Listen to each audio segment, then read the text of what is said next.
And yes, here we are on Husky Huddle. I am your host, the best podcast host in the universe, in case you didn't know that, Steve Cully.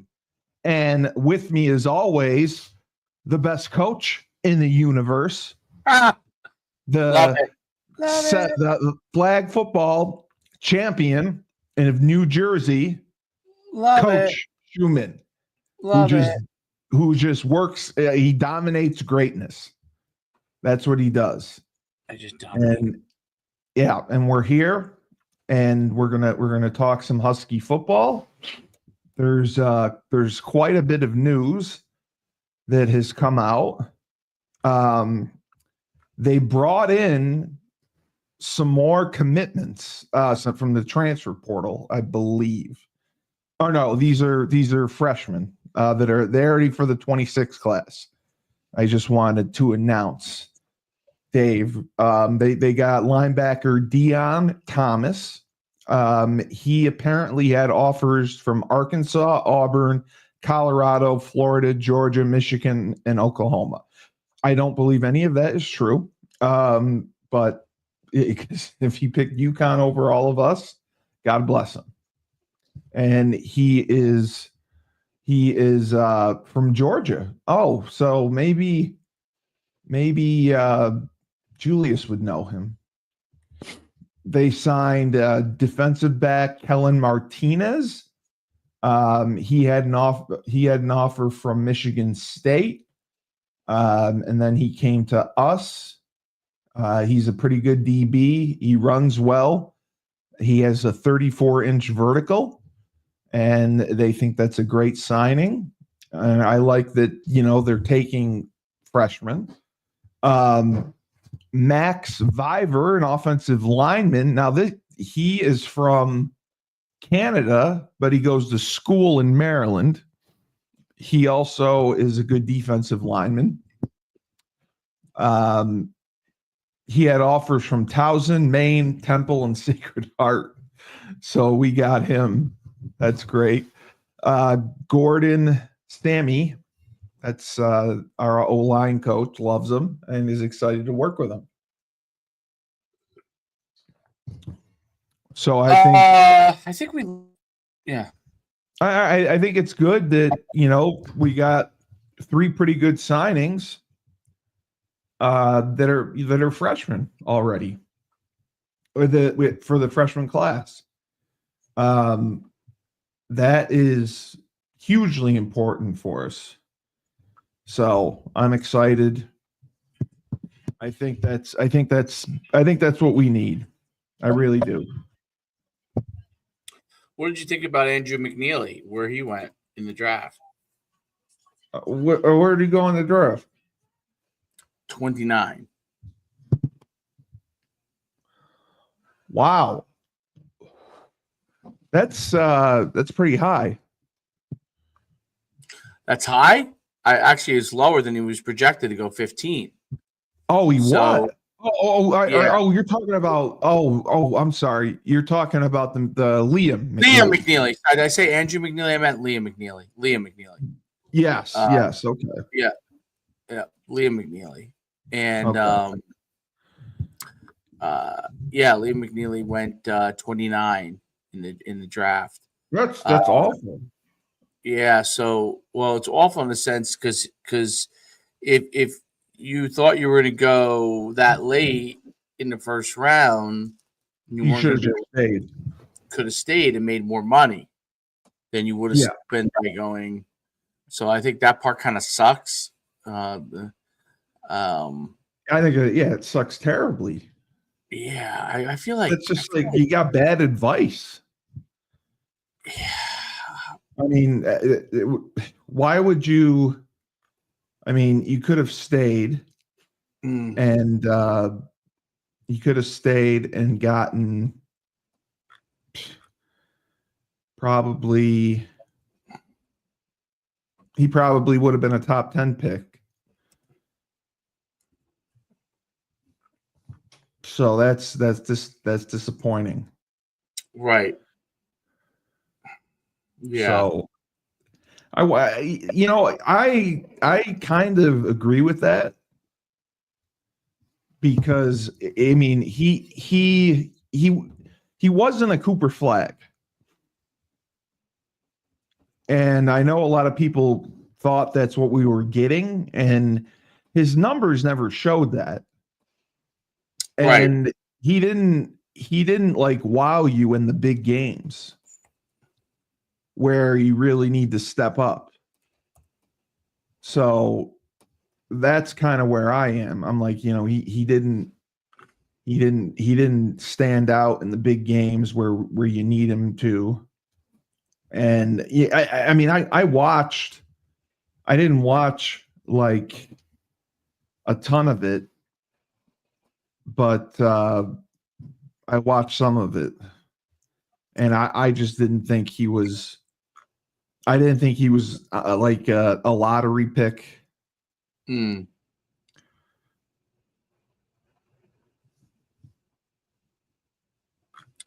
didn't think he was a lottery pick? No, I didn't. I did not. I did not think he was a lottery pick.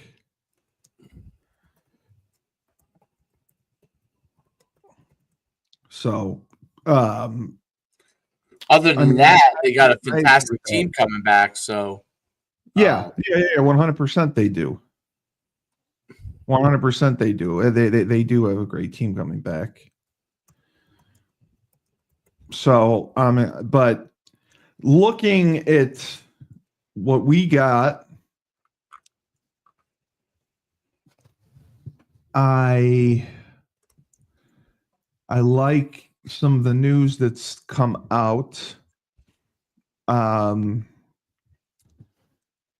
We also, I mean, we had camp, our traditional camp, and we signed some other guys. We signed a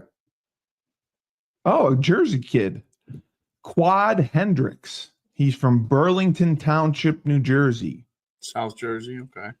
Have you heard of him? Mm-hmm. See, this pisses me off because I told you that Jamal Lundy brought his receiver from Maryland, who was the state player of the year. And they went and they didn't meet, they didn't get to meet with Mora or anything. And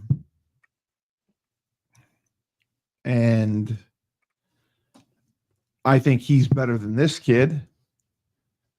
This kid, I mean, his numbers, he had 50 passes for 782 yards and 9 touchdowns.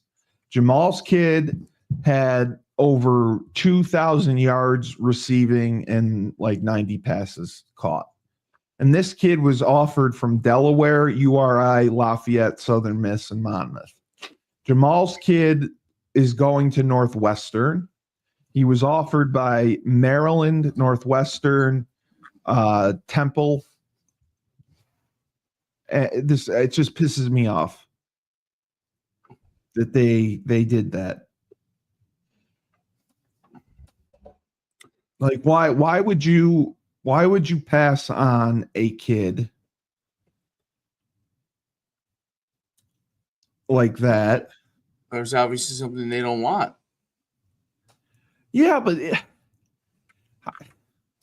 he's bigger. He runs better. Whose film's better?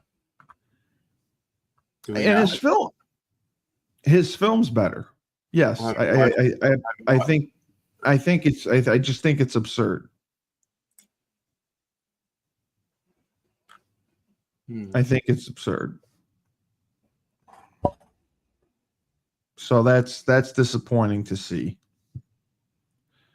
for a wide receiver because we could have had better.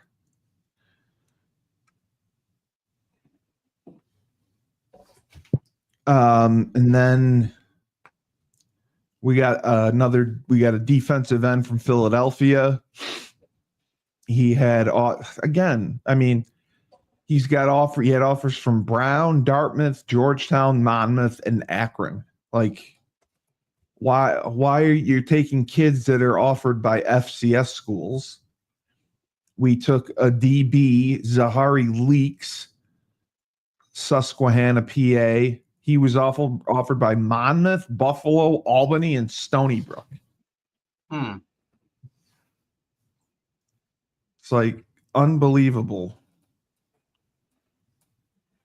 Remember, Like, it doesn't matter because we play in that kind of conference. No, I know. It's just like we don't play in that conference. We might as well be. But what the fuck?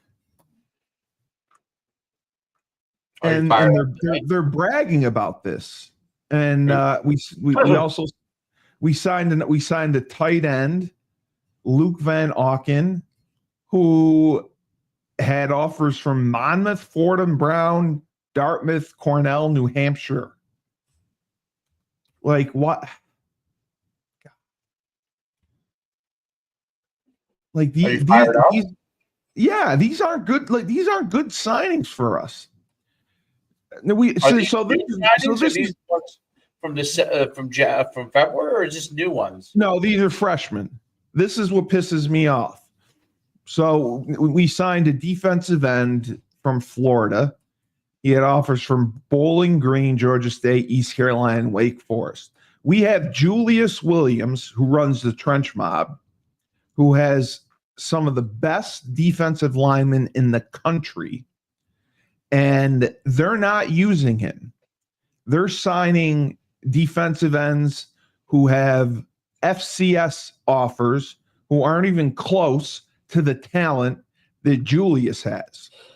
They signed a wide receiver that isn't close to the talent Jamal Lundy had. They're signing an offensive lineman from Germany who went to the NFL Academy in London. Like, what are we doing? And we're bragging about this. They signed a tight end who was this pisses me off. Tom McGlinty. This kid, Dave, played quarterback in high school. Tom McGlinty. He played quarterback in high school, but we recruited him as a tight end. He's going to play tight end for. And then maybe he's an athlete. But he's not. How can you? And I've had this happen before. When I coached at Holy Cross, we tried to convert.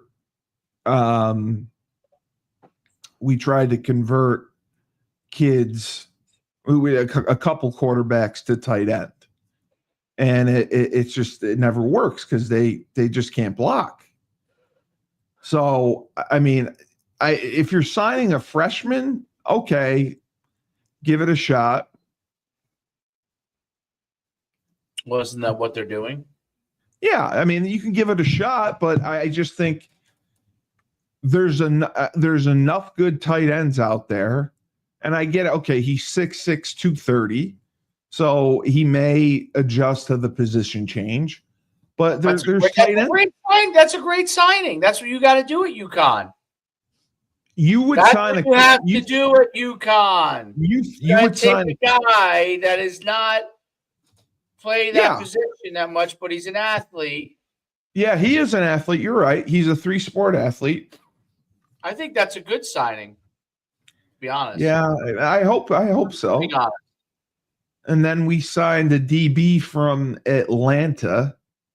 But again, I mean, his offers were from Gardner Webb, Old Dominion, and Wofford. Well, Old Dominion's like the level we are. And now we signed another tight end who also was a quarterback.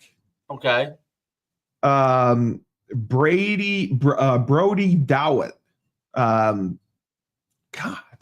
he's either going to be a tight end or a linebacker.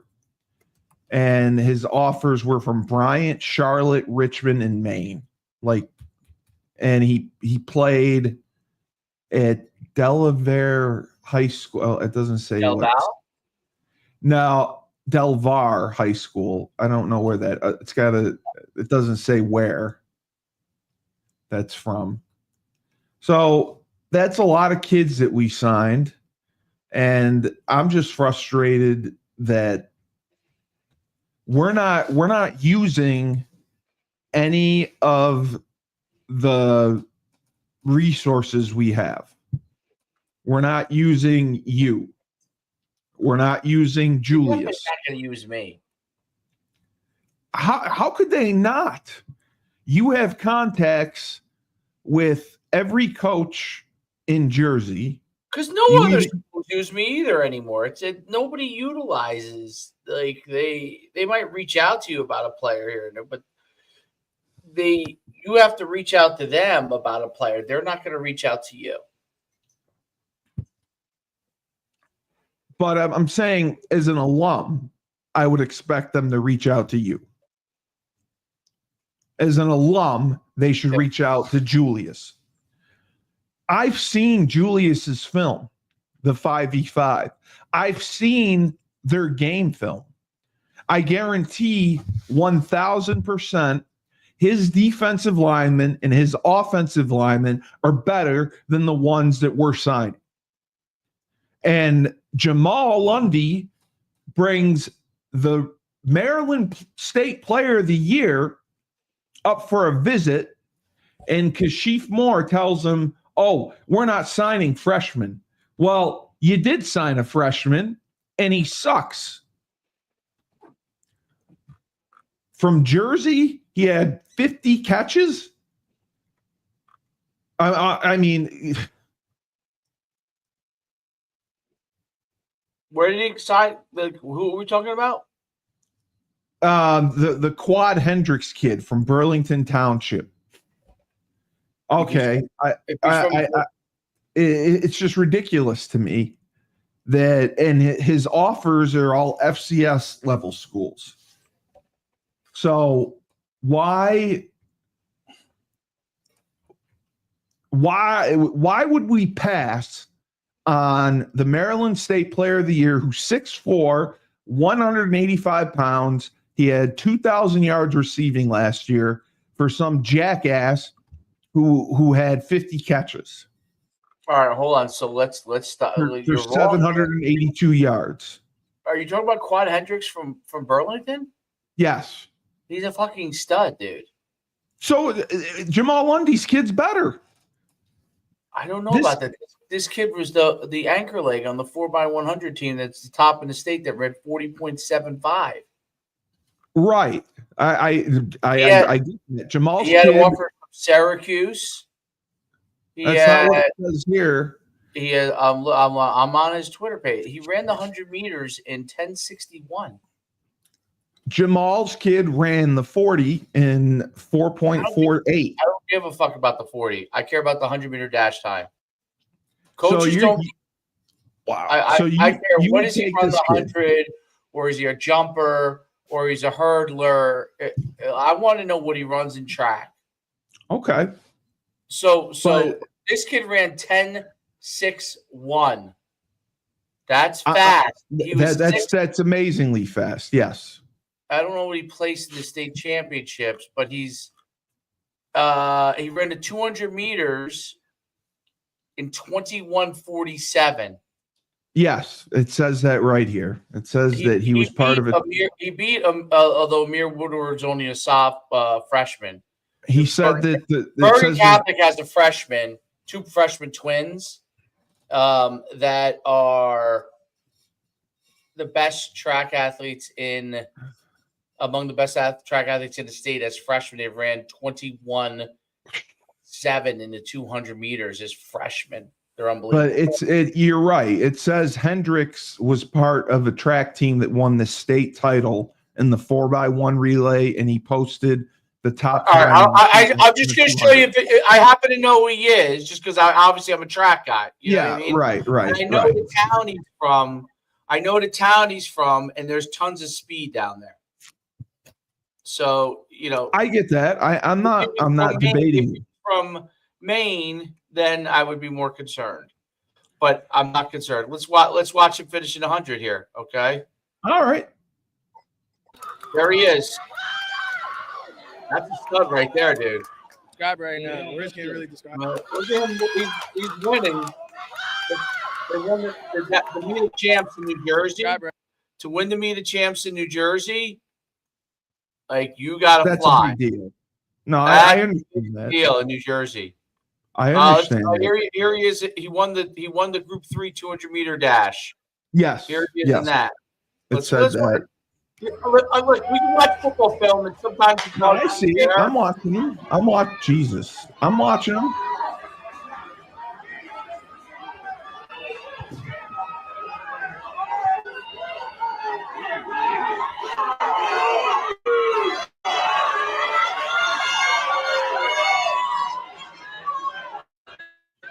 He was the Group 3 champ in the 200 meters.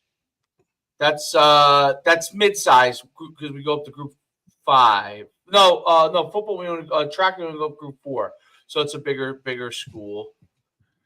So you're saying that you would take him based on that? He won the 100 meters. He won his Group 3 in 100 meters. Here he is in 100. Let's watch him in 100. Let's just see. I know he won the 100 and the 4x1. I get. There he is in the middle.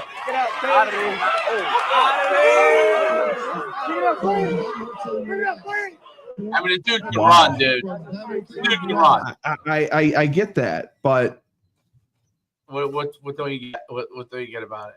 I know you're a lineman, so sometimes they don't understand. No. You're talking about a kid who had 50 catches last year. That's a lot of catches. Jamal's kid had 90 catches for 2,000 yards. Stats mean nothing. Stats mean nothing. 6'4". 6'4" means something. 6'4", 185. What year is he though? What year is Jamal's kid? He's going to be a senior. Yeah, this kid's already going to college. So what's the difference? No. This kid's going to be a senior. Oh, you're saying they offered this kid? Gotcha. Yeah. That's what I'm saying. He's committed. He committed. Listen, he committed. This kid is only a junior, right? And he's run. She's run 21.4 in a 200. Well, yeah, Jamal's kid was a junior this past year too. I see what you're saying. What's Jamal's kid's name again? It's McDuffie. It's his son, or is it? No, it's not his son. It's his. He coaches him. Okay, what's the kid's I'm trying name? I'm trying to get his name. Hold on. I know that it's Jalen McDuffie, I think. All right.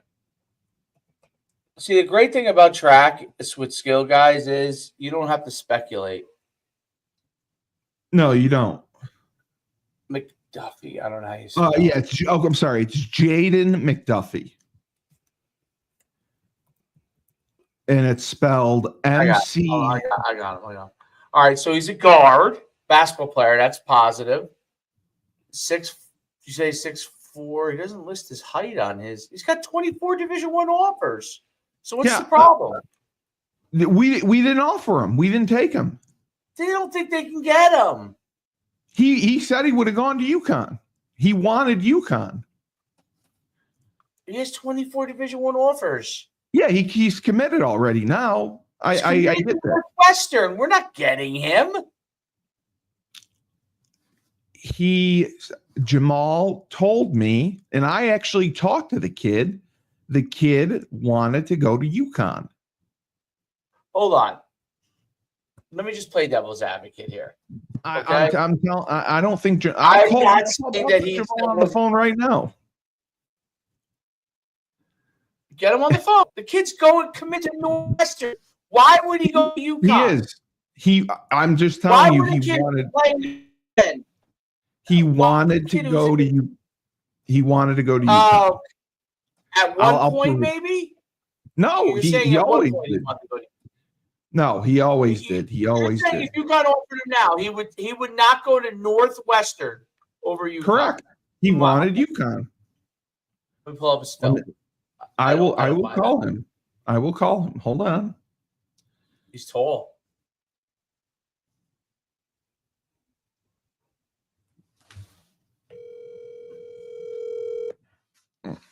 Oh, he's great. This kid's great. I know.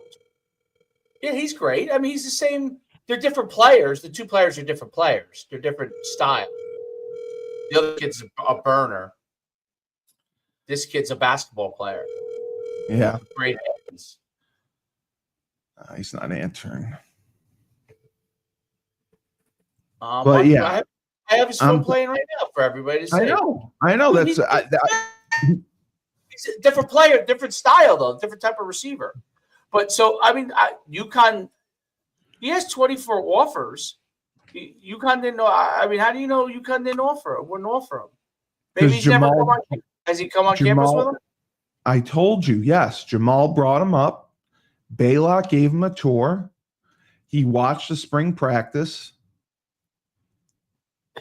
And He's not a burner though. He's tall, basketball player type player. He runs. He's good. He He's runs great. well. I would love him. He's great. He would be great. That's my point. He'd be great. He's great. That's my point. He's probably gonna have to eat a few sandwiches in college, but yeah, he's got to get his weight up. But that's a kid that we could have had, and Kashif Moore, the wide receivers coach, said, "Oh, we're not taking freshmen." Yet we signed. We didn't sign, right? He committed. Yes, he committed. Yes. The Jersey kid committed. I'm watching this kid play basketball here. That just pisses me off. Let me see Jaden here. So if you're asking me, and okay, I may be biased, but I would take Jaden 1,000 times more than I would take the kid that we just signed. And I get that he is fast. Really? I don't know. I don't know about that. You're telling me you would take the players. They kid. have different skill sets. Depends on what you're looking for.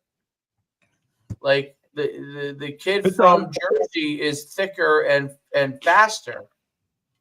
Yes. What'd you say the kid ran the 4.48? He got timed 4.48. Yes. He ran that at UConn's camp too? No, he didn't go to UConn's camp. He went there for a visit. He went to Penn State's camp. Okay. And then he was supposed to go to USC, UCLA. Penn State offered him, but he went to Northwestern, obviously, because he wanted the better education. So he was not going to choose. Dave, I'm telling you, if I can get Jamal Lundy on the phone, he told me the kid wanted UConn. He's a hell of a basketball player, by the way. Yeah, he is. He is. Believe me. I've seen him. I talked to him. I talked to the kid.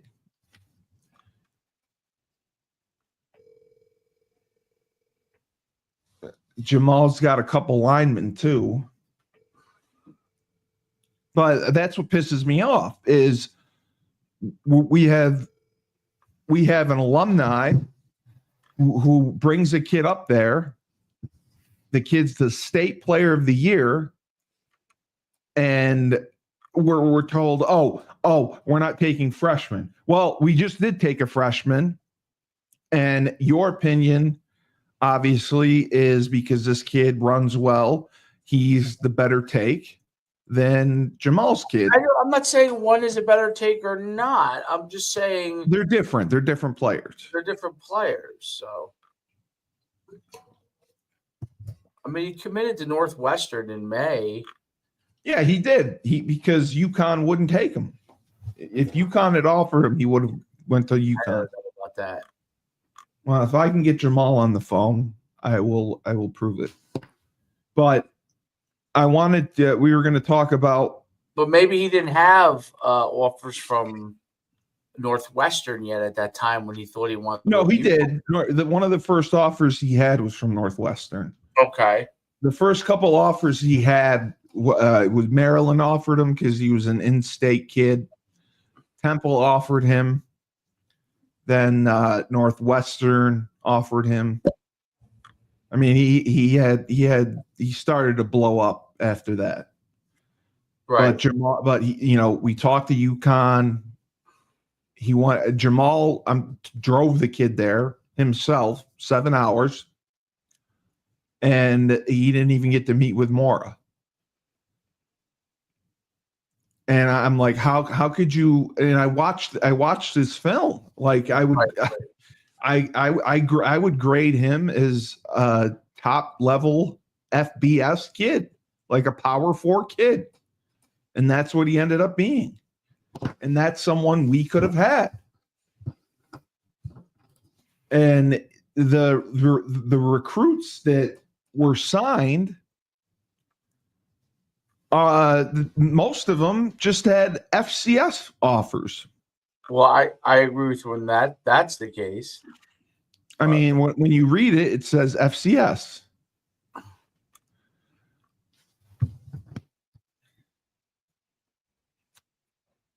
So that's what's frustrating for me. We don't take a lot of freshmen as it is, and we don't use the resources we have. I mean, because Jersey is a hotbed. You have a recruiting service. You could absolutely provide UConn with some of the top kids in Jersey. At least make them notice to them, tell them who they are, put them in touch with them. Julius said the same thing. Julius talks to Kashif. They don't listen to him. And he's got linemen better than the ones that we sign that have offers from other schools that are better than the ones that the kids we signed had offers from. So we're recruiting like an FCS school. A lot of the majority of the kids that we offered and signed did not have FBS offers. They may have had one. So to me, that is just stupid.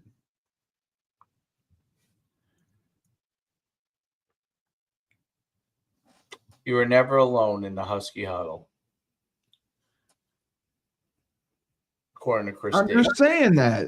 If you disagree with me, then well, I think it shows one kid over another kid. You know what I mean? Like it's one half dozen the other. No, I don't think they really gave Jamal's kid a look. That's what I'm saying. I just wonder if maybe they thought. I don't know. I don't know. The answer to any of this, but no, I don't either. But I don't either. I don't either. I just think it's shitty recruiting. I think we want to be in a conference. We're recruiting kids that are not going to get us into a conference. We're recruiting kids like we're in the Yankee conference. They got offers from Maine, New Hampshire, Towson. Right. So that to me is a waste. Right. Now, looking through the offensive line, we do have some beasts on there, which I think will make a difference. We have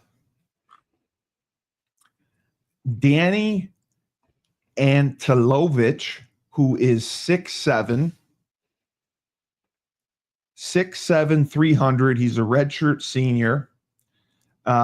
He's been a backup and he's played, and he is expected to start. He's from Switzerland. He's a monster. I think the transfer that we got from Maryland will step right in and play. The transfers that we got were good transfers. Tamarius Walker, I think he'll play. He's 6'3", 320. He played at Maryland. And now we got him. I think he will be a good guard. I know he's played tackle, but I think he'll end up at guard. And then the really good guy we got was Tai Chan. He went to Lawrence Academy in Mass, which is not considered the best football. No. But he played at he was at Notre Dame. And I think he'll do well for us. And then all our offensive linemen are the redshirt seniors. We got a good group of older kids mixed in with young talent. So it'll be interesting to see. Like we got a redshirt sophomore, Tulamande Tunde, who's 6'6", 290. He's from Nigeria. Redshirt sophomore. And he was a backup. He could be a starter. But we have 5 guys that can definitely play between Tai Chan, Tamarius Walker, the guy from Danny Antelovich, who played last year. He's from Switzerland. We got Carson Cassidy, 6'7", 300. He's a tackle. He'll see some action. And it's not a huge group. It's not a huge group. Like, it's funny. Like when I played, I thought we had like 15 or 16 offensive linemen. I'm trying to count, see how many we actually have with the incoming freshmen. 1, 2, 3, 4, 5, 6, 7, 8, 9, 10, 11, 12. Okay. Yeah. Oh, okay. I'm sorry. We do have enough. We have 18. So we have 18. And we have some good talent coming back, and then we have the good transfers, the additions. We have Ben Morawski, who played a little bit. He's a redshirt junior, 6'7", 335. I mean, they don't have anyone. The shortest kid is Tamarius Walker, the transfer from Maryland, who's 6'3". Everyone else is 6'5" to 6'7". So they've done a great job recruiting linemen. So I probably would not have been recruited. I would have been too short. But they also have a lot of kids who have not played. They have a lot of kids who have not seen the field. Okay. I mean, they're big kids, like they're redshirt sophomores, but they haven't played. So it's definitely going to be an inexperienced group. We lost 2 of our best guys. Okay. The one that got drafted, and that Vladimir Sen also is a rookie free agent. But I think we have a good enough group coming back.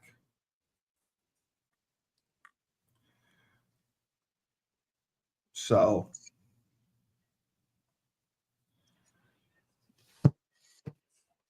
it's going to be key because, as we talked before, the best group on the team is the running back group. We have to run the ball to have success. So our offensive line has to be tough. They have to be physical. They have to get movement. And traditionally, like I said, Our run game has been outside zone. And outside zone is covering people up, getting on them, covering them up, just not getting pushed back. We need guys. I want to see guys who move people, who are road graders. I want to see us be more physical up front. I want to see us run power. I want to see us run some counter. And I think we have the personnel with the tight ends to be able to do that. Okay. With Burton's kid and Louis. Isn't Burns get a fullback? Yeah, but he'll be an H/fullback. He can play in the backfield. He can play as off the ball tight end. Is he going to be a starter? No. They have Hunnig and Hansen back, so the tight end group is fantastic. And they also have the transfer from Northwestern, and they have North Carolina State and North Carolina State. Sorry, North Carolina State. They have him, who's a good athlete, more of a receiver, and they have Burton's kid. So I think it's four. I mean, they should be able to go 12 personnel very easily. They can also go 21 personnel. And I think that's vital for this offense if you're going with Joe Figiano. So the Store Central jackass who did a preview. All right, here we go. No, that's the bottom line. What This did he what say? you have to do. You have Joe Figiano at quarterback. What did he say? He didn't say anything of substance. I'm giving you something of substance right now. You have Joe Figiano at quarterback. You've run a shotgun, zone read type of offense that you cannot do. But they didn't do that when Joe was in there. They did. They still ran outside zone with a read. You can run outside zone with an RPO. That's what I would do. I would RPO. That's probably what they did more of. They didn't. They didn't. No. He didn't pull it and run. He did. He did a couple times. Yes. He did. He did. But he's not athletic enough. So when you run outside zone, you're going to have to RPO it, or you're going to have to run a lot of nakeds to hold the backside.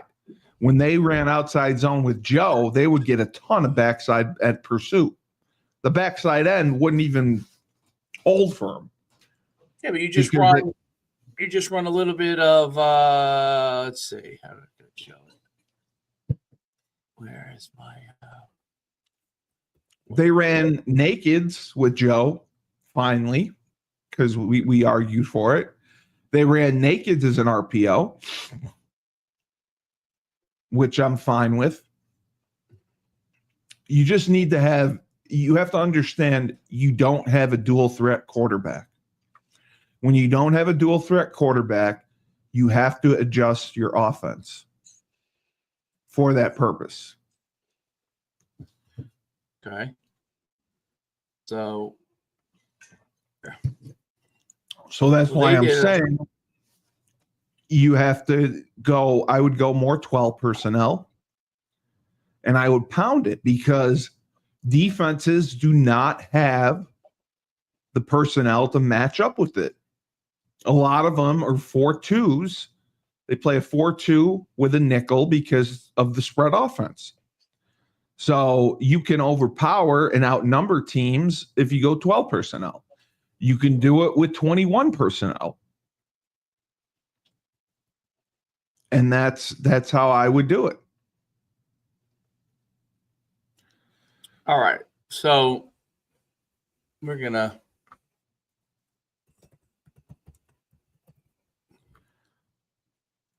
let's just give me a second here.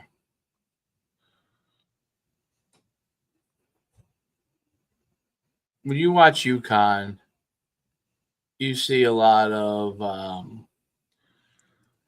just give me a second here. Let's draw you guys.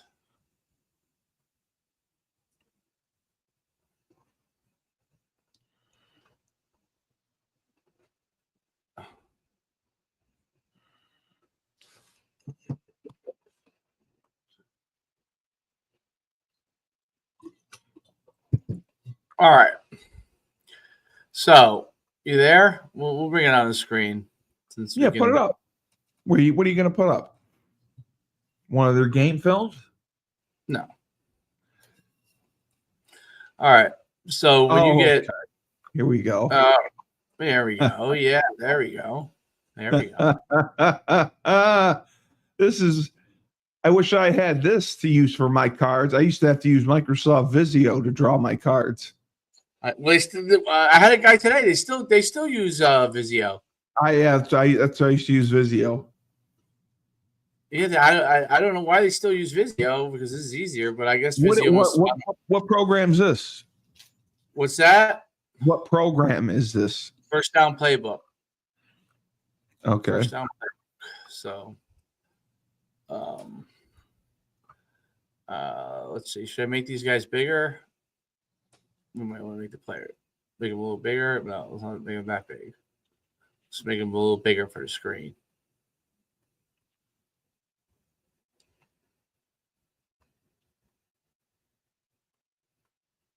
There we go. All right.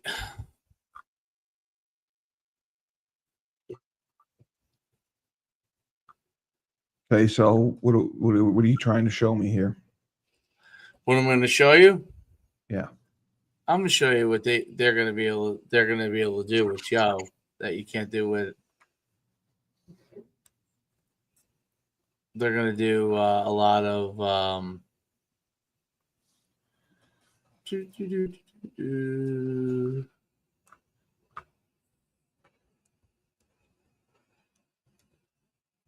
I'm just using terminology that everybody in football uses, not my terminology, which is vastly different.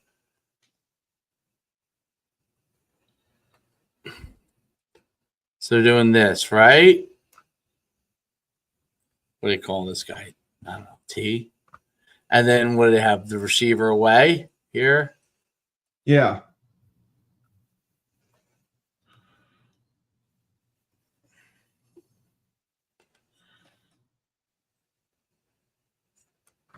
They have this.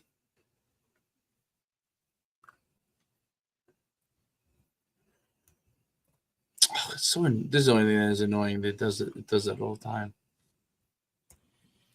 And then we need the Y, right? I don't know where they're putting them. Are they putting them here? Or are they putting them here? Depending on what they're doing. Let's say they're putting them here for a stretch.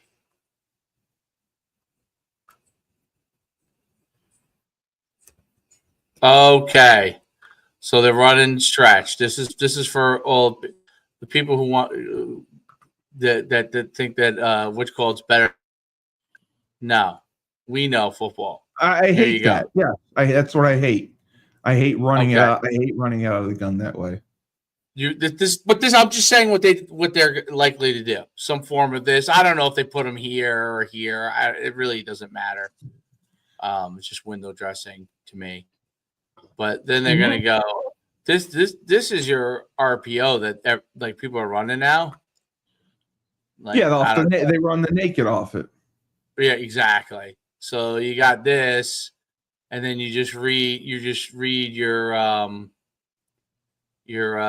defensive player, right?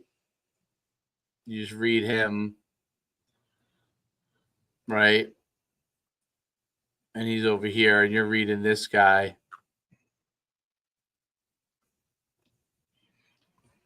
You're reading him.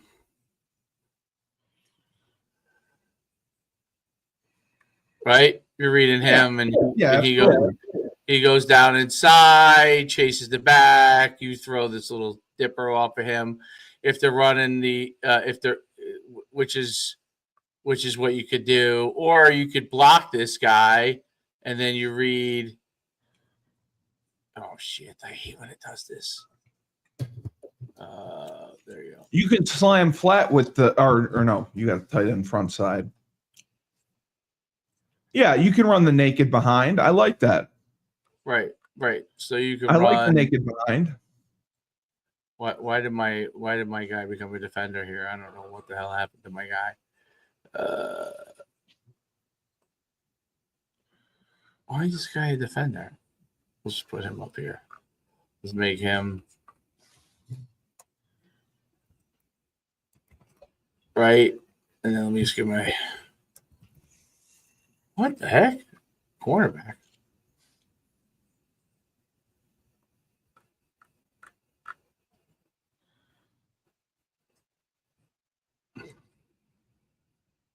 There we go. Okay. So, or you read it, or you can make it where you're reading this guy, the removed guy, right? So you could block this guy, or you can read this guy, right? So if this guy comes inside here, you throw the naked, right? If this guy holds firm, you give. Okay, there's a lot of ways you can do it. And then you could also do the RPO right here. Right. You know, you could have this guy run a little stick or choice route, right? Like, you know, I don't know. You know, he's got his little option route or a stick route, right? So then you could be reading on this front side guy here, and if he goes, you throw it in behind him. So you have this right here that, you know, and then you got like they like a lot of these guys like to do either a like a sail route kind of deal with a you know what I mean, where you could send them vert if you got a matchup, which we did a lot of last year, or you have them run like a sail route, you know what I mean? So, and then backside you have boot principles here where you could do backside flood, right? So you got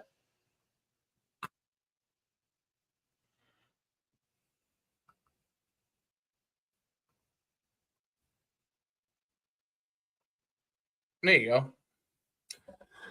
So right here you have, you know, because then you got your levels, right? Because this guy's going over here and he's going over here, and you know you got 1, 2, you got one, you know, you got your RPO 1, 2. So that's, I mean, you really can run stretch and do some great things, and then you could do it for RPO wise. And then if you don't want to do RPO and you just want to block it all, and you have one-on-one matchups on the outside, you could do stuff from that standpoint.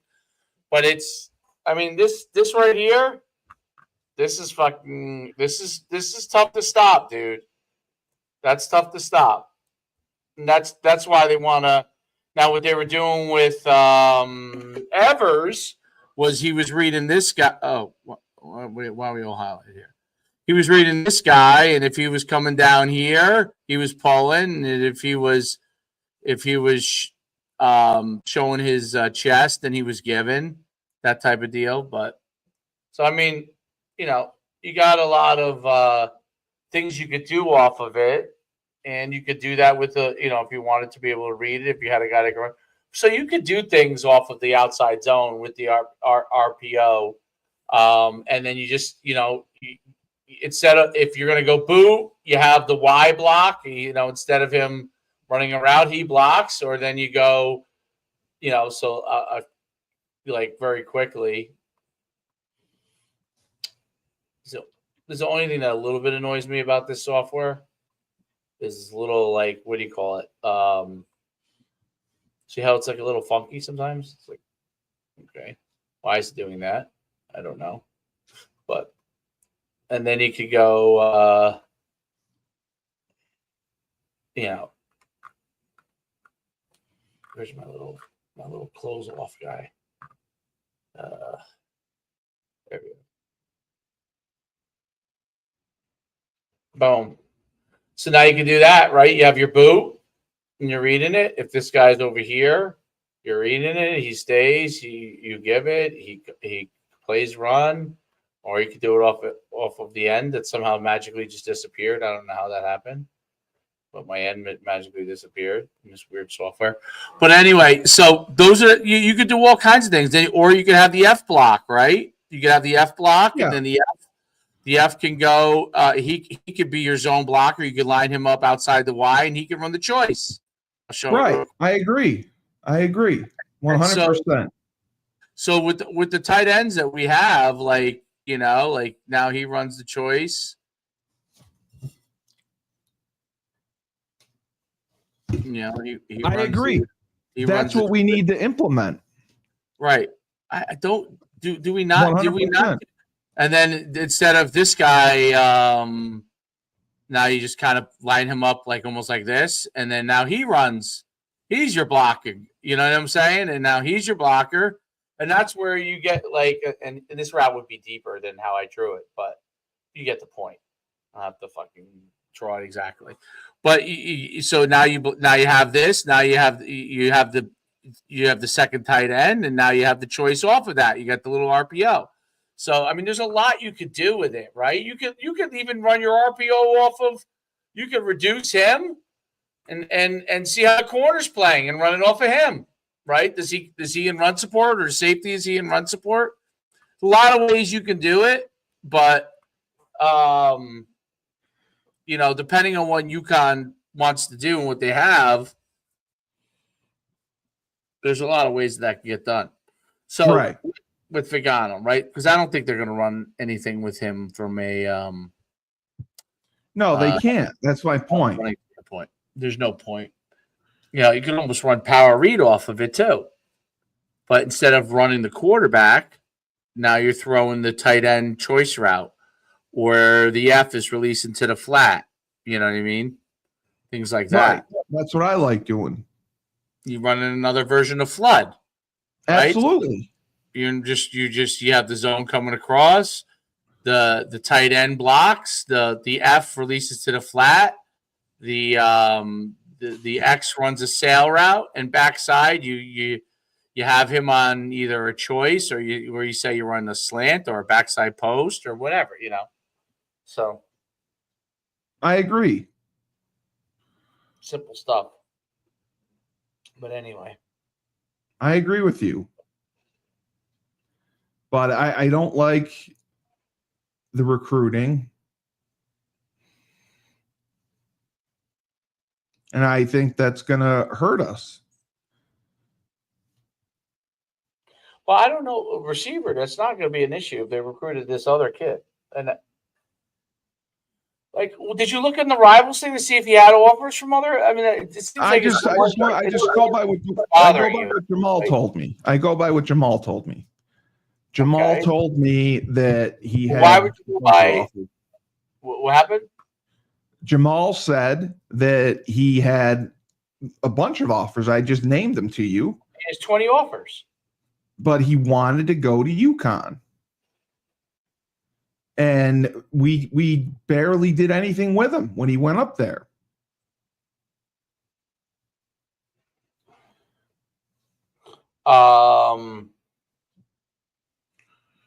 No doubt. So, and for the freshmen that we're recruiting, I don't.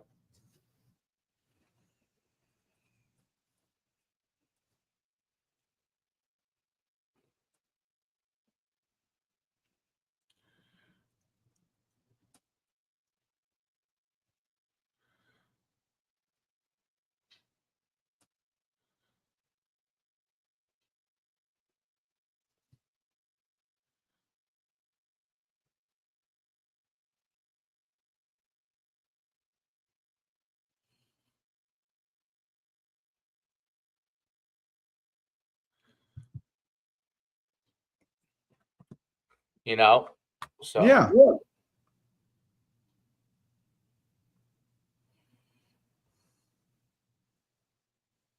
All right, did we lose you here, or are you done mentally? What are you doing? Nothing. I'm just looking to see. To see what?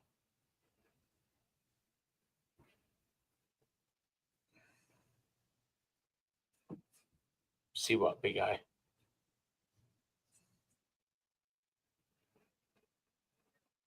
Nothing. I'm just pissed off. Oh.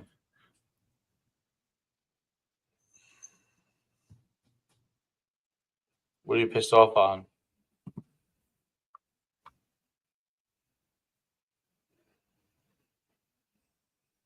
Everything. I don't like what we're recruiting. I don't like the freshmen we're taking.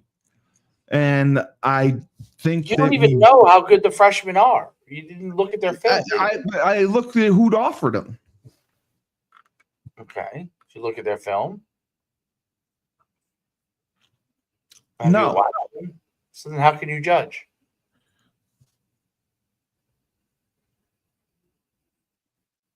You just know Tyler Chan is good because he was played at Notre Dame.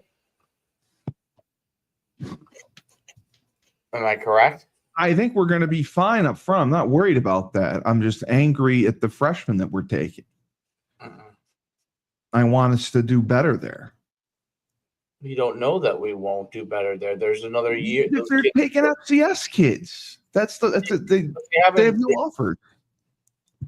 Like if they had offers from even group of 5 schools, I'd be happy.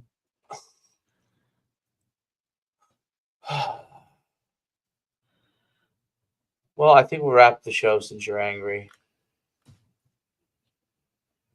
And you have nothing more than you don't like the recruiting.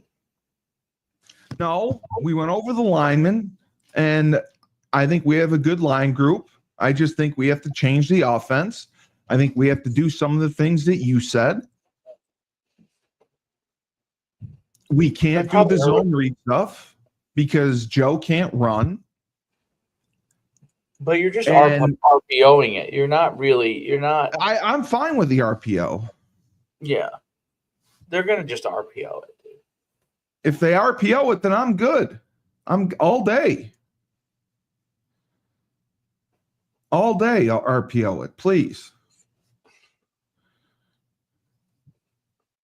I think you guys should have kept it in sensationalizing and they sensationalizing and enhancing because I think that's what we'll do. Because that would be more exciting. Don't you think? Yeah. It's all about the ratings, Steve.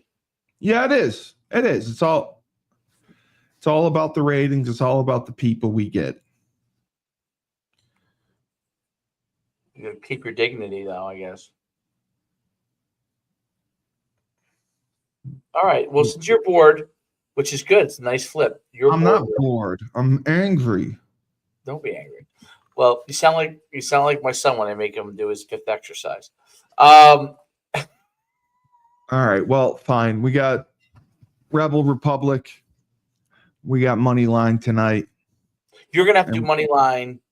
We'll do money line before, and we got Senator Joe Griffo coming on for Rebel Republic, and we'll get to talk about the New York mayor situation, which is going to be fun. That'll be a lot of fun. I'm so excited. Oh, hold on. Hey, Jamal. I'm sorry. You're live right now with me on Husky Huddle. I have to ask you a question. Did you or did you not bring Jaden McDuffie to UConn for a visit? I did. He did. Okay. We know that already, though. We do know that. Now, would Jaden McDuffie have gone to UConn if they offered him? Yeah. He could have went there. Yes. You hear that, Dave? He would have gone there. So he would have chosen UConn over Northwestern? He was the top choice originally. Originally. Yeah, but he never got offered by him. That's what he's saying. He went to North. They liked him. He liked them. It's just they didn't know how fast he ran. Right. And to UConn's credit, they did come down to the high school. They watched him run. They wanted him to run sub 4.5. He ended up running like a 4.59. Oh, okay. So I mean, it's to their credit, but the one big thing there is that Jaden is super raw, and while we watch him run, like his 10 split was a 1.55. I mean, his first 10 was a 1.54, which is incredible. Like he should be running a 4.4. Yeah, I know. Northwestern did it. They did his time electronically via some type of computer software system where they can track his time. Yes. Watching film. Yeah. So they got him at a 4.5 from his film, from watching him run on film. Right. So he's a 4.5 guy. He just the 40 is not his thing. I got you. But he was when we went there. He was clearly been the biggest receiver there. I think he could have started right away, but Yeah, no, that's why I'm arguing with Dave right now, because UConn signed a receiver from They didn't Jersey. sign anybody yet. Even committed. Well, they got a commitment from a receiver from Jersey who's a 3-sport athlete, and he had 50 catches for 700 yards last year. And he's Jane had 72 catches for 1,700 yards. Yeah, he was a state player of the year. Yeah, he was half of the year in Maryland. And he's a 3.5-star guy. He has everything major. I mean, and he's a 3.9 student. yeah, I know, and he's a 2-sport guy. He was top 30 in Maryland for basketball. exactly, exactly. And this kid It's huge for UConn to get him, but they couldn't afford him anyway because Northwestern's offering $45,000 to start. Good. He deserves that. So what did I say? They probably didn't think that they could compete with Northwestern or a higher level. Yeah, but they didn't even try. Jamal was saying if they had offered him, he would have gone there. And 45,000. He would have been able to go there if they offered him 45,000. The other one doesn't offer him anything. We would have offered him something. Burton would have paid. I mean, he paid 150 grand for Nick Evers, 45 grand for a good wide receiver. That's nothing. I'm sure they would have paid him 50. That's all I'm saying. I'm not sure. What I've heard is that UConn usually don't pay their undergrad. Their incoming freshmen. They don't pay incoming freshmen right away. They don't pay him until they. Yeah. That's correct. See, I told you. Okay. All right. Yep. No, I know. But facility-wise, you match up to just any school in the country. I mean, yeah, I know. I saw it. But I mean, do you still think he would have gone to UConn if they offered him, even if he didn't get money, or do you think he would have taken the money? That's hard to tell because even Temple offered him $7,000. Yeah, I know. Something out of been, I don't know. Yeah. He really liked UConn. He was in love with Paige, the basketball. He loved Paige. The UConn basketball team. We took him over to the basketball facility. He loved that. I mean, he was in awe because he's a UConn, he's a basketball enthusiast. And so I think he would have been sold just on that. And I think the promise of, hey, like your sophomore going into your junior year, you'll get paid. Give you this. I think that would have helped. Right. If not, got him there. And then who knows? Because he wanted to commit right away. See, Dave? Now, what was your question? I didn't hear what you said. I thought you had a question for him. Oh yeah. Well, to me, I'm just being realistic. What kid is going to choose UConn over Northwestern, who plays in the Big Ten? Yeah, Dave wants to know what. He's a 3.9 student. Why wouldn't you go to Northwestern? Dave wants to know what kid is going to pick UConn over Northwestern. He made the right choice. The kid made the right choice. Jane would have. You think he would have taken UConn over Northwestern, even though Northwestern. He loved UConn. You know what I mean? Yeah. Northwestern is a Power 4 school, but they're never going to compete for anything like a championship. Correct. So right. His mom liked the academic part. Right. UConn academically I think is on par with, my personal opinion, they're on par with Northwestern academically because they're competing with Boston University, Harvard, and all those Ivy League schools up there. So, from that standpoint, it's just the level of football. Right. We definitely have to improve our competition. Yes, exactly. Penn State and Michigan State and Michigan. Yeah, with the Big Ten. Football is better, but yeah. So he said he thinks he absolutely committed if UConn had offered him. That was my point. He liked them. I think they came on board a little late. Right. But they never officially offered, right? When I first introduced him, I told you about him. And I was like, hey, man, this kid's really good. He's tall. He can play. He can jump. He's super athletic. Everybody was like blowing me off, but then he started blowing up. Yeah. Yeah. No, I knew he would. But I agree with. Football, You've been paying attention earlier. Yeah. I don't know from the beginning. They were like, yo, this is something about this kid. The receiver coach came down. The whole entire staff was following him on Twitter. Everybody from Northwestern was sending him stuff, so they saw something in him from the start. Yeah. Yeah. So it's been tough because initially when I was sending all this information on UConn, it was like crickets. Yeah. No, I know. I know. I didn't understand that because he can play. Like he has all the tools, man. He's faster than. I think by the time his senior year's done, he'll be running a 4.4. Oh yeah, I agree too. I agree too. I mean, the senior year, he'll be a 4.4 guy. He should be starting by the end of his sophomore year. Yeah, I agree. I agree. And if he doesn't transfer to a bigger school after his sophomore year, I'll be surprised. Yeah. All right. So you believe me now, Dave, a little bit? Do you have any more questions, Dave?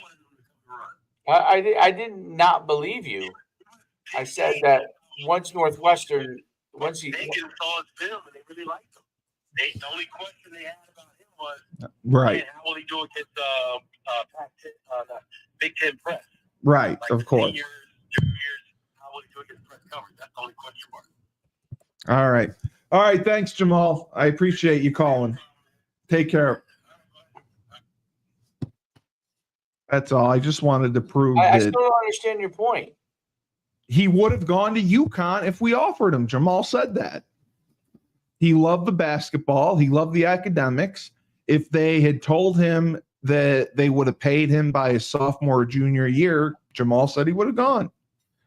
I think, in my opinion, he is a better player than the kid we're taking from Jersey. That's all I'm saying. Have you? How can you compare it? You haven't even watched the film on the kid from Jersey. You don't even know. I'm looking at his. I haven't. I'm looking at his numbers. Jersey again. What was the Jersey kid? Quad, Quayd, Hendricks, Hendryx. I got it. Let me watch his film. I've watched him running track.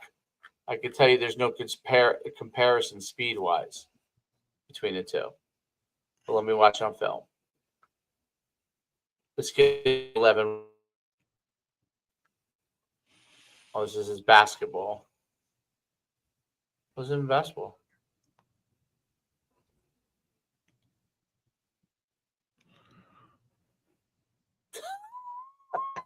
It's free. I gotta watch this just so I can see the. All right, you ready? I was just watching. I'm sorry, I didn't show it because I was watching Quad Hendricks dunk in basketball. All right, here we go. All right, so you question this kid. Now, the thing I always look at is speed. I'm just telling you. Here he is returning your kick. This is the first thing I look at.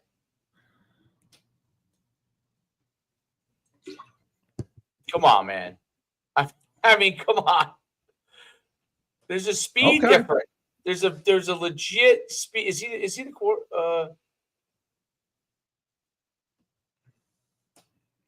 Is he? There he is. Okay. Let me see here. I mean, look at this kid's speed, dude. That's what they're recruiting him on.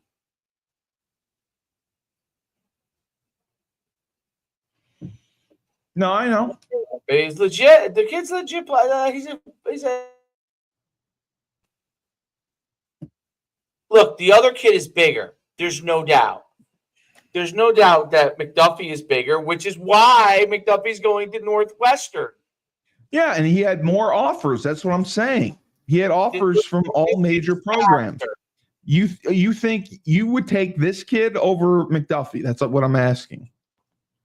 They would play different positions for me, but this kid would be a slot Y, absolutely, a Y receiver, and the other kid would be an X or a Z. You know what I mean? Right. So this kid could play Z, but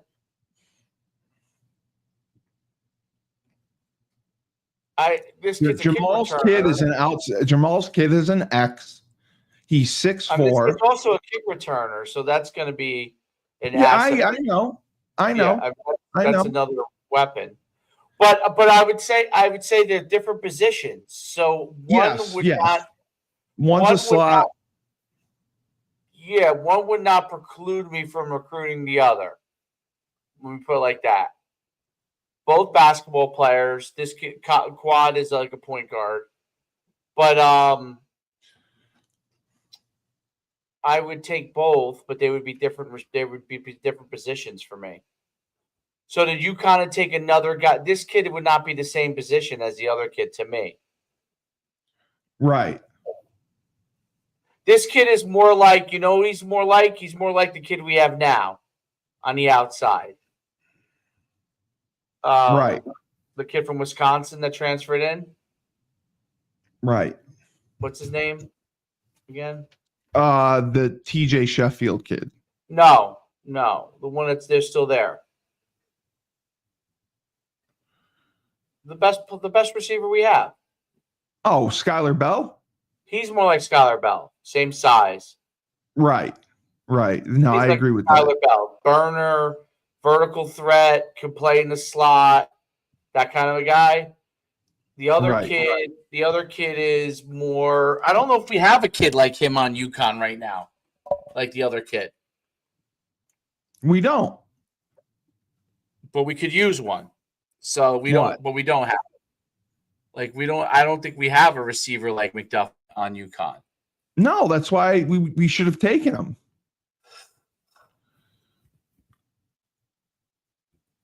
$17 touchdowns, 1,251 yards. I mean, the kid's a great athlete. There's no doubt about it. Okay, so you're just saying they're different. I'm saying that I don't think the kid would choose UConn. That's what I'm saying. Even with Jamal telling you and me telling you, I talked to the kid. He talked to the kid. He wanted to go to UConn more than anywhere else.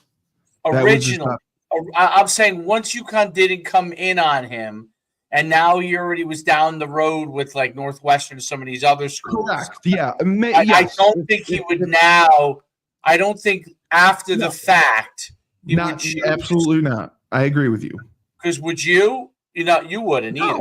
No, I mean, if I agree with you. What I agree with you on is if originally when Jamal came to him,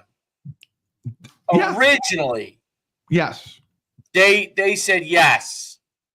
We'll offer. Then I think you're right. I think if they had gone in on him early on the visit, they could have they could have gotten him. In May and June, once he got Northwestern and Syracuse and a bunch of these other ones, I don't think he would have gone to UConn. So that's just my opinion. I could be wrong. I just think that once you start to get these Power 4 offers, UConn, unless there's a position you want to play or something, or they're giving you more money, UConn comes off the table there. Think about it for yourself, okay? Northwestern, plus $45,000. Power 4 conference, one of the top 10 schools in the country. You're going. Versus UConn, good school, not elite, but good school, not in the Power 4 conference. You're not and they're not going to give you any money till your sophomore year. You're not going there. You're not. Right. You wouldn't. Your father wouldn't let you go. My parents would not let me go to UConn. They would be like, "You're going to Northwestern, dude. You're getting more money. It's a better school. It's better football. You're going there." So, but like Jamal said, Northwestern isn't going to win anything. They're not going to win the championship or anything. That's why I said if UConn came in on him early, I think you're right. They would have had a chance.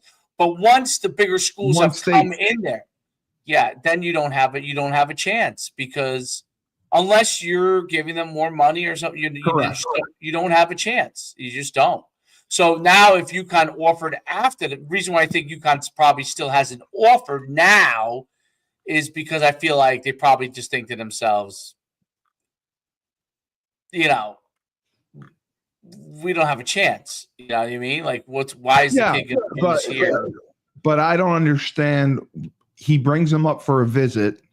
Why didn't you offer him? That's my point. That's a great question. He brought him up for a visit. My question would really be, and he ran for him. So your original point is 100% correct. But why wasn't your evaluation sound enough that you knew when this kid came up here that he should be offerable? He's the number 3 player in Maryland in basketball. That should be enough for you right there, to me. Because I don't give a because if I'm looking at a recruit as a recruiter, no matter where I'm at, okay, this kid's a 2-sport athlete. The Jersey kid's a 3-sport athlete who happens to be a bullet, absolute bullet. Right. Okay? In a state that has a lot of, although Maryland has a lot of fast kids too, but in a state that has a lot of fast kids, he's a bullet. So but your point is valid. When Jamal said, "I'm coming up here with this kid, he's a mega stud. He's going to get recruited. He hasn't yet gotten these offers." UConn should have been prepared to look at him and be able to figure out that this kid is an offerable kid. That's what I agree with you on. That's the thing that I think is a mistake. And I think part of that has to do with they're taking so many transfers. This is my opinion. They are. They're taking so many transfers that they feel like their mistakes should be on the transfer side and not on the high school side. That's my guess without having talked to anybody. I haven't talked to anyone. I haven't asked anyone this question. But if I were to guess as to why they were slow to play that one was because they're probably in transfer mode at that time and going after all these transfers. And they probably figure if we're going to miss, we'll miss on a transfer. Then we will if we versus a high school kid, So, but yeah, I mean, I think if this was 3 years ago, there's no doubt There's no doubt they would have taken him. Right. They would 100% have taken him. I think the transfer portal has screwed that part of it up. So you think that's why they didn't offer him because of the transfer portal? I think originally they weren't ready to make a decision on a high school kid, maybe. Now, you think now they would have offered him? I think they would have now, but now it becomes like, what are you going to do? He's going to Northwestern. No, I'm saying Syracuse. Yeah. I'm sure if I looked on Rivals, he's probably got a lot of big schools. I'm saying that before he committed to Northwestern, would you have offered him like a month later? Yeah, I would have, but I don't know if you would have gotten. No, I don't know if they. I don't know if they were looking heavily at the high school guys.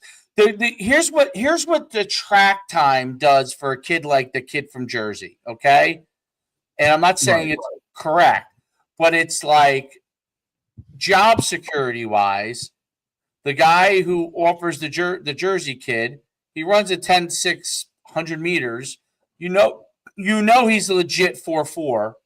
Okay. Yeah, Jamal's kid's a 4.5. Yep. Right. You know this kid's a legit 4.4. You don't even have to time him at camp because he ran it on the electronic timer. Yeah. No, so he won the state championship. He doesn't have to come to your camp. He doesn't even have to come to your camp.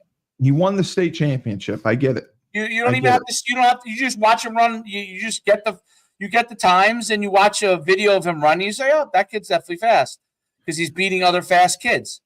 Now, the New Jersey, the kid didn't even run the state. The fastest kid in New Jersey did not even run in the state championships.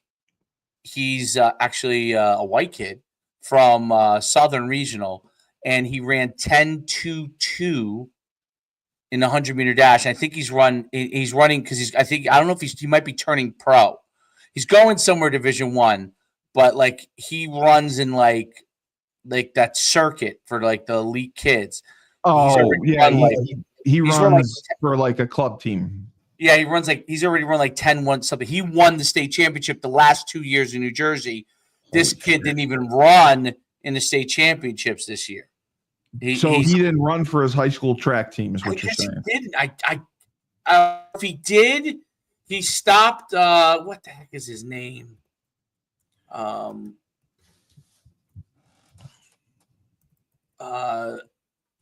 That's a good question. I'm not sure. The kid's not a football player or anything. He's just a track kid. Okay, so just for debate purposes, the receiver they signed is a slot. Jaden is an X. You believe that Jaden would not have gone to UConn after they passed on him, and they wouldn't pay him as a freshman. Right. That had a factor. Probably. And you believe that it's two different positions. They're not comparable because of one's a slot and one's outside. Sets are slightly different. Yeah. They are. You have right. There are some things that are similar, but that are transferable. I think that their skill sets are slightly different. The one kid is a kick returner too, so that's a guy to replace. That adds value. Sure. That adds value. But the other kid could be Plexico Burst. The other kid could be Plexico Burst. So yes. So for example, all right. So one kid is not as fast as Tyreek Hill, obviously. Yeah, I know who you're comparing him to. Yes. Level, he's like a Tyreek Hill or Wes Welker. Right. He's maybe a little bigger because he's 5'11", but I guess Welker. But yes, one guy's like an Edelman, okay, a faster Edelman, and then the other one is like a Plexico Burst. That's a good analogy. That's what I. So you want both of them on your team, but they're going to have a different role, I would say. You know what I mean? Different skill sets, different roles. Correct. Different skill sets. So I don't know if they're evaluating this guy, him versus that guy. You know what I'm saying? I think they would be evaluating the 6'4", and again, I could be wrong. The 6'4" kid versus other big receiver types. And my point is, I don't know who they have that's better than that kid because that kid's damn good. My point is Jamal Lundy was a former captain. He's a UConn alum. He's bringing someone up there. That should mean something. I agree. You have kids that you send to UConn. And right. It's really not a comparison of the two kids. It's really this, like I said, they should have been, because Jamal Lundy's an alum. He's bringing them up there 7 hours. He said this guy's a dude. It should have been, hey, like, let's really dive in and see if this kid is the truth. Because if this UConn alum brings him all the way up here and we don't offer him and he somehow becomes a dude, we ain't getting him. That's what angers me. That's exactly what ended up happening. So they didn't offer him. He became a dude in the recruiting space. And we both knew it. Jamal called. I talked to the kid early on in April. I knew this was going to happen. And I saw Mike Farrell was working with him on the recruiting side. So I don't know who that is, but he was the Rivals guy for many years. He was probably pushing him out to schools too. So once UConn didn't come through, that was probably a I get it. But you agree with me that we're not utilizing our resources like yourself, like Julius, in recruiting, like Jamal. We don't utilize them at all. That's my point. That's wrong. We utilize one person, Mike Byrne. We do. Yeah. But That's who we utilize. It's his money. He writes the checks. That's who we utilize. That's it. But Mike doesn't do recruiting. Mike just pays. Right, but that's he doesn't go out and look at kids. Like I sent this kid. I think he does. I think he does look at some kids. I think they do. He might. I sent this kid's film to Mike. And I was yelling at him to call him, do something. I tried everything. I think you're 100% right. I sent it to that Phil. When they came up there, they should have pulled the trigger. When they met him and he looked him in the eye and he was 6 foot, he actually was 6'4", if that's what he really is.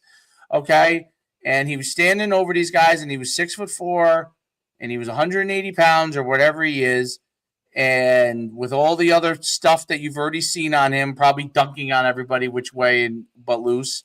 And the way that he produced as a receiver, you would have to say, it would be great. But I'm going to give you another example that to me was crazy. It was crazy. I thought UConn was crazy not to take this kid as a tight end, even though he was a receiver in high school. And then, but a lot of people passed on this kid. And now the kid plays FCS and he had 20 catches as a freshman. And now he may end up being another year. He may end up being a kid that's going to move up. But Monmouth passed on him. This kid was from Old Japan, where I coached 1 year, but those guys are good friends of mine. They're winning the state championship, group championship every year. They're one of the top 2 or 3 public schools in New Jersey. They had a receiver a couple of years ago. He's legitimately 6'4", legitimately 195.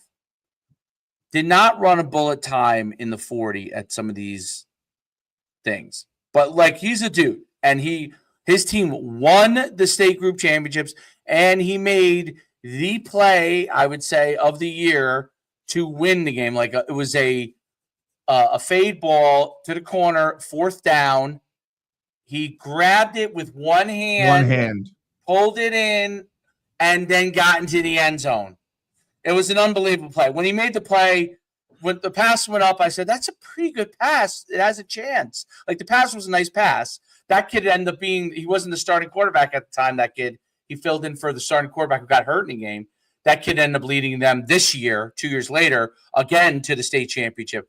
So when that kid who was the backup at the time threw that ball, it's wow, it's a great ball from a backup quarterback throwing it. We have a chance. And then he reached out, grabbed it, snagged it. Yeah. Make a catch, even though the kid had blanket coverage on him. He still had to make the play, even though it was a great throw. He still had to make the play. He made the play. The kid didn't tackle him. He danced along the sidelines, got in. It was crazy. And they won the game. And I thought, how could people not offer him off of that play alone in the toughest moment? The toughest moment. Pros, guys who become pros may not make that play, right? Yeah. Because it's that hard of a play to make. So that doesn't mean that he's going to be a pro because he may not be as fast as those guys, but he still was a big-time level athlete. To me, it always boggled my mind, right? The game was on the line. He drops the ball, game's over. There's no such thing as think about it. You were a kid at that age, right? And so was I. Think about all the things that are going through your mind. The ball's coming to you, all right, because you're the dude. Yeah, they're going to you. You know it's going to you. So you have all that time. You're standing out there on the line as a receiver. You got to run your route, but you're standing on the line, and you're thinking the ball's coming to you. You're visualizing, what am I going to do? That's hard as a kid. It's a hard play. Great players won't make that play. Great players. That's what I say. Pros don't make that play in high school. That's the highest pressure situation you're going to be in. And it was at Rutgers. Okay, the championship was at Rutgers, which means college coaches were there. Mm-hmm. Okay, and he came out with no offers. I always found that mind-boggling. I find recruiting itself to Where be is he right now? What you said he's he's at FCS? LIU. What do they call it? Yeah, it's Long Island. Long Island University? Oh, that used to be CW Post. Used to be CW Post. They're FCS, like below level FCS. Yeah. Wow. So it's because he hasn't run I think he didn't run a grade 40. He's probably a 4.6 or a 4.7. He's probably like a 4.7 or maybe he ran slow. But you know what I thought? This is what my thought. He's the tight end. Yeah, I agree. End. Like yes, okay, at FCS, maybe he is a receiver at FCS. Okay, because he could still get open against those kids. But I'm thinking at a higher. If I would have saw that catch, I would have say, can this kid put on 25 more pounds and learn how to block a little bit? Block. By the way, he was a dude as a blocker. And he was a safety on the team. He was the safety. So he had all kinds of sick interceptions, dude. So he was a two-way player. Two-way player. Now, right. It's a public school. It's not like playing in the parochial schools in New Jersey. I mean, but they are one of the best public schools in New Jersey, which is still good. Okay, it's not Texas, but still good. So, but anyway, yeah. Like I would have looked at him and said, could I make this kid an outside linebacker at Division I, or could I make him a tight end? Like what? I mean, you move him down. I need a guy like that. I don't how. Where are those? There aren't that many of those guys to me. But you're absolutely right. Those are the guys that UConn needs to take and then work with them, develop them. So I think that's the right idea. That's why I say with the quarterback, UConn has the right idea. If that kid's not really a Division I quarterback, but he's 6'6", 230, that's a good conversion. Okay. Make him a tight end. Right. Maybe who knows? Maybe he's a defensive end down the line, but tight end. They said linebacker or tight end. Yes. Tight end's the right first step. So I think that's a good job on the recruiting side. Yeah, you're right. You're right. That's what they're going to get. But I do agree with you that it was that they should have when he came up there and he was everything that if and look, let's call a spade a spade. Let's call a spade. Kashif Moore was a great player at UConn. He was 100%. Absolutely. Him and Marcus Easley. Awesome. But he's a younger coach. If he brings a guy that the coaches don't yet really know about and say, take him, and he fails, he's fired. I don't think that he has a say. Maybe might even be a bigger part of it. Right. Maybe Kashif doesn't even have a say yet. Because I didn't have a say. Well, I'm saying because he's young, right? So when you were young. Usually the coordinators have to sign off. If you want a kid, you present him to the coordinator. He has to sign off, and then they'll offer him. And that may be what happened with Kashif. Like, because Kashif is still younger on the coaching side. What is he, in his late 20s maybe? Yeah. So he's still young. So he may not have the say yet to he doesn't have the pull. Right. You're right. And maybe when Kashif brought him up, maybe he was hoping that by bringing him up, march him around, they would see maybe what he saw, but that wasn't. And look, let's look. So the receiver coach is Kashif Moore. But I don't even know if Kashif from what Jamal said, I don't think that Kashif wanted to offer him everything. Kashif maybe Kashif had other guys in mind already, but he was right.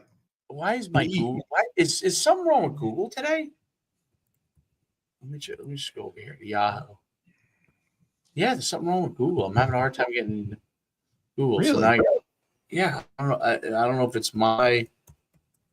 I can't get in I can't get anything. I went over to Yahoo, which I hate, but so I was just curious of what Kashif's size was. Kashif. So again, from a recruiting standpoint, a lot of times, what do coaches like to recruit? Guys that are similar to them. Kashif 5'11", 5'10", 175. Right. Which recruit seems more like Kashif? The New Jersey kid? Yeah, I would say. Yeah, absolutely. he's more of a similar probably a style he's familiar with as a coach, maybe, So No, I agree. And because he's more like that. And you want to know where Kashif played high school? I know he's a Jersey guy. Yeah. In particular, though, do you know what high school he played at? I don't know. The same high school that the kid has got committed. They're both Burlington kids. And you want to know what Kashif played in high school?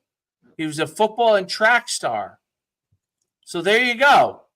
So he's got a kid that he sees as his hometown, who's similar to him. Similar style, probably.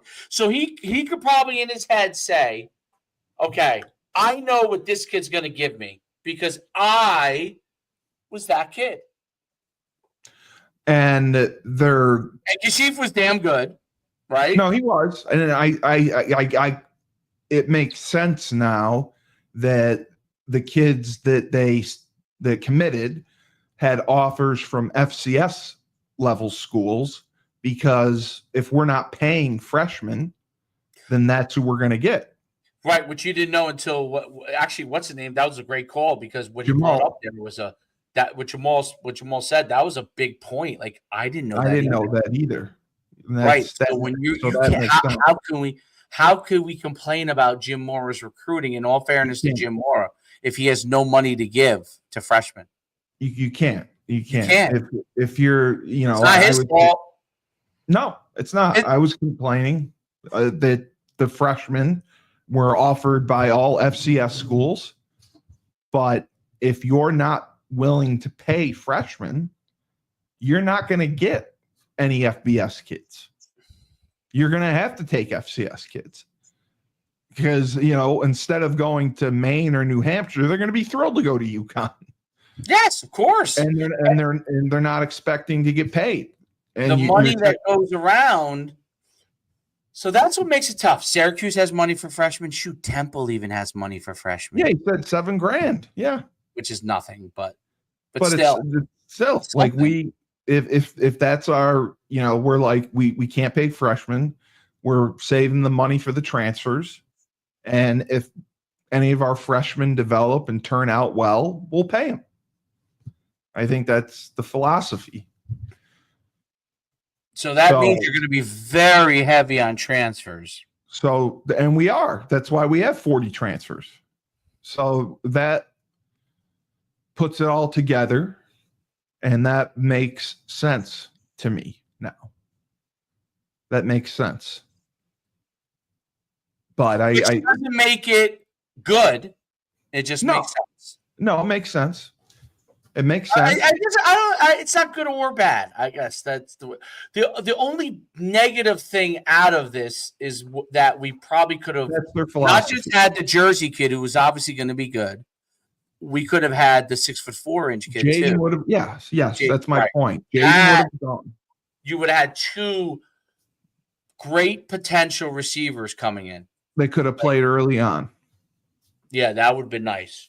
That's what I'm saying, is that he's more like Skylar Bell, and he wanted UConn. If when they went on the visit, had they offered him, he would have committed.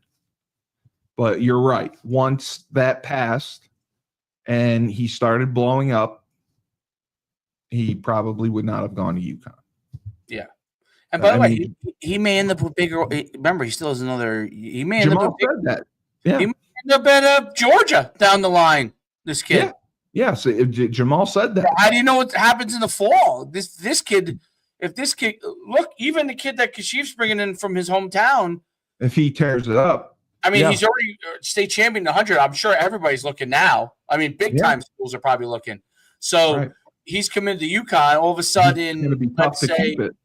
Yeah. How do you know Virginia doesn't come in and say, hey, because verbals mean nothing. Because you just ran a 10-6 FAT. You were 5th in 100 in New Jersey.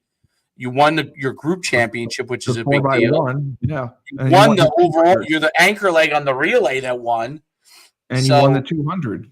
And I mean, You know, maybe you're no longer a group of 5 kid, which we thought you were in the fall, and now maybe now you're a group of 4 kid. Like I could see that happening to him. And I could see that happening to the other kid, the 6'4" kid, blowing up and being, you know. Yeah, no, that's the thing that always used to bother me is when kids committed to other schools, they would get recruited more. I mean, when they were committed, they would be committed somewhere verbally, and other schools would still go hard on them. Of course. Well, nobody's going to stop recruiting them. They're going to go harder on them now to try to get them to decommit. Right. And that happens all the time. I mean, right? Yeah. Like after seeing what that kid ran in 100, I didn't expect to see that when I pulled up. Well, after I seen what he ran 100, like that time, considering he's a 3-sport athlete because he doesn't do winter track. He doesn't do winter track. He's a basketball player. So he ran 10.6. He's probably, if he was in Texas where you have hotter weather, he's probably a 10.4 in Texas. 100%. Now in Texas, that doesn't make the state finals. But you're 10.4 and 100, you go from being a UConn level guy to being a ACC guy. You know what I'm saying? Like that's like big. You're not Southern speed. You know what I mean? Like in New Jersey, I always say it's South. If a kid has Southern speed, then he really is. Like it's one thing to be good. Like Jabril Peppers, he had Southern when he set the state record in 100, which has been broken by that kid I was telling you about. But Jabril Peppers had the 100-meter dash record. He ran 10.30 or something. Jesus. I mean, think about that. Jabril only ran outdoor track, and if he was in Texas, Jabril would be probably in the hunt to win the Texas championships. Yeah, that's how fast he was. Yeah, and it was crazy about it. As a pro, he wasn't considered that fast. He was considered pretty fast. You know what I mean? So he wasn't considered although he did get a lot of injuries. I think he was hurt a lot. Right. Yeah, he probably lost some of his speed as he got older. But yeah, like Jabril Peppers that's why he had every offer in the country because he had Southern speed. Like he was the state champ in 100. So shoot, this kid may be the state champ next year. He plays in the top few, absolutely. He'll be the favorite. If he is the state champ next year, it's gonna be hard to hold on to him. You're right. It'll, they're going to have to work hard to keep him. So right now he's a certain level recruit, but I think that's it. And that's the overall difficult part, I think. That's why I used to hate recruiting. That's the hardest part. That happened all the time. They'd commit to you and, now you got to really stay on them and they want to be loved up. They want to talk to you all the time. They want to text you all the time. And I always used to get pissed. I'd say, listen, we love you. We've offered you. You've committed. We don't need to talk all the time. Well, it's funny. In the old days, you didn't have to. Like guys who were track athletes, if they were like a great track athlete as a junior, sometimes they didn't run track as a senior because they were already committed. They didn't care. Exactly. But now it helps your stock if you run track as a senior, because if you ran 10.6 and 100 as a junior and you go run 10.35 as a senior or 10.40 as a senior, you may end up getting $20,000 more, $30,000 more dollars because now you're a different level recruit, even from the same school.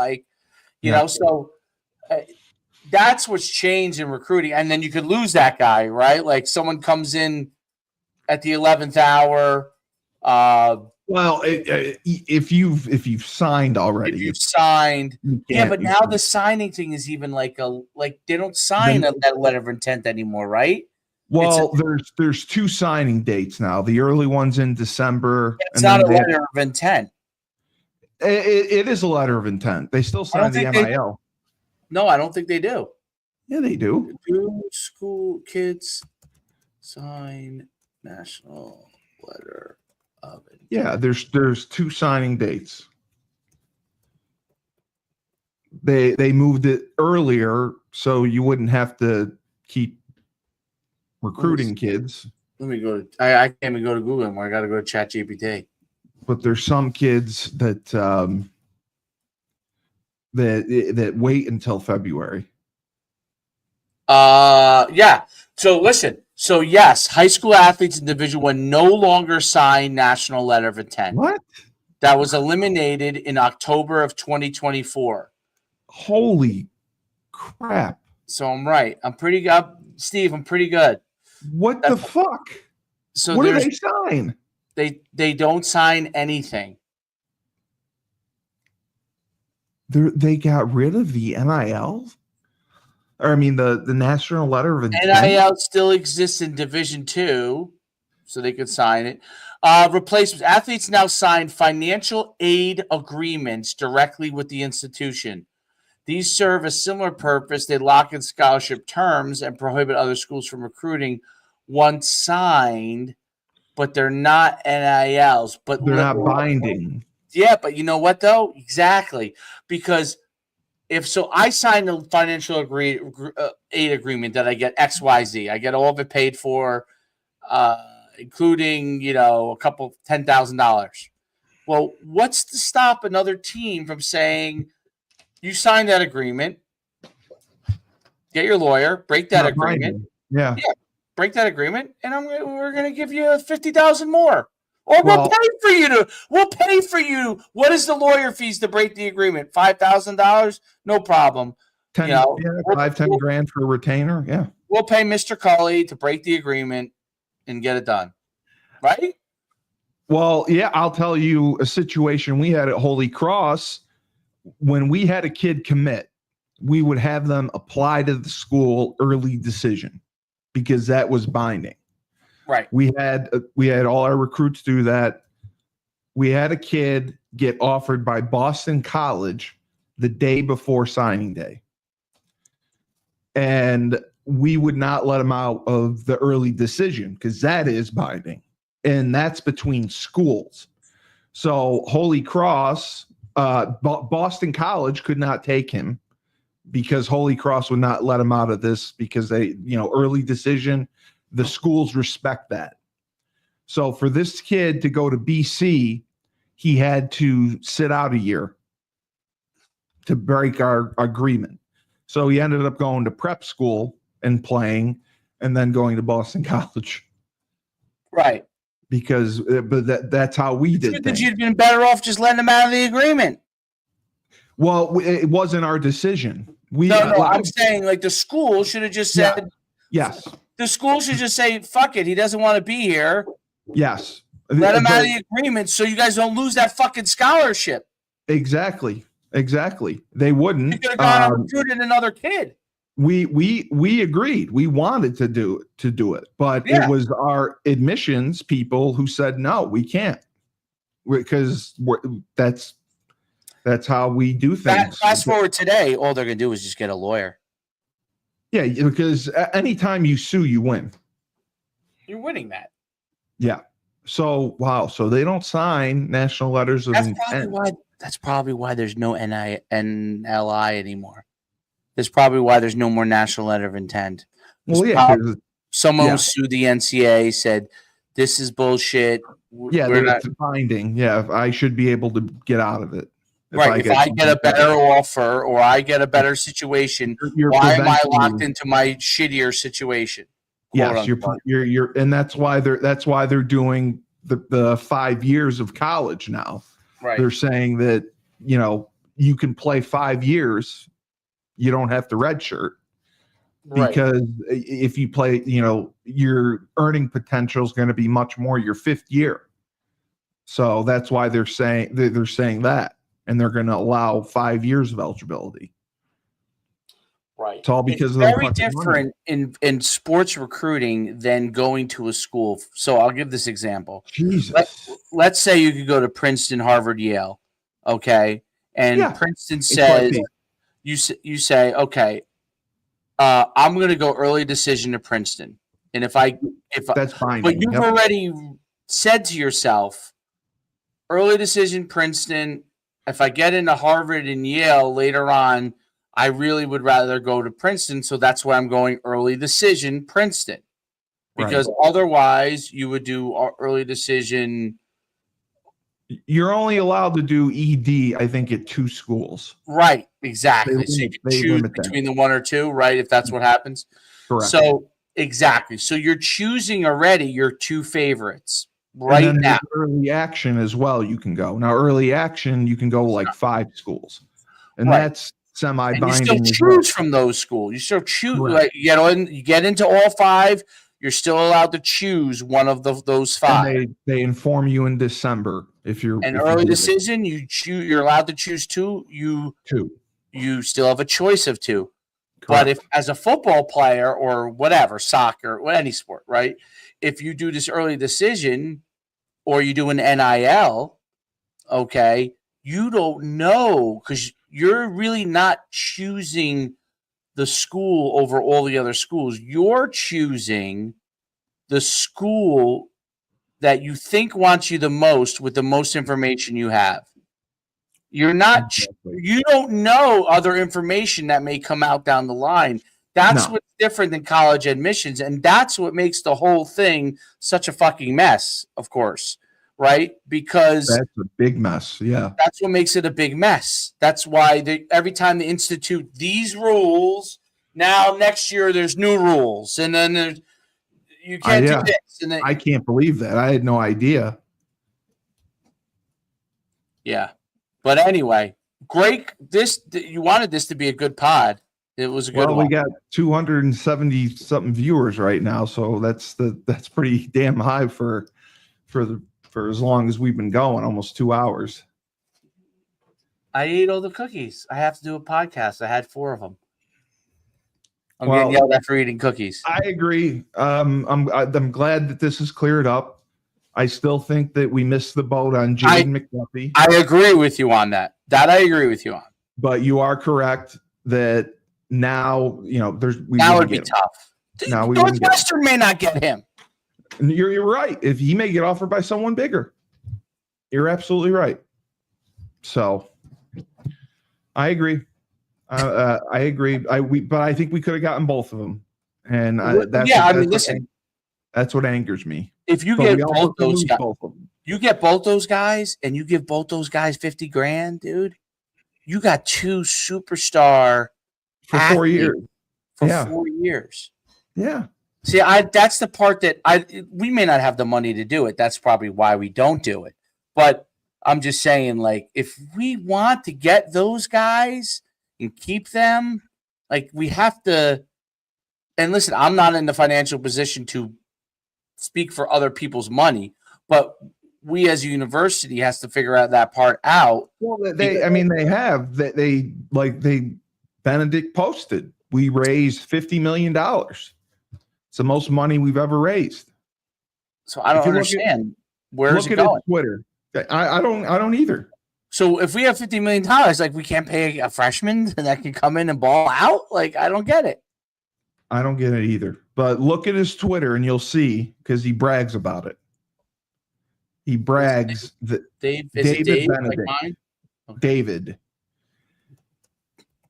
On his Twitter, he brags about the $50 million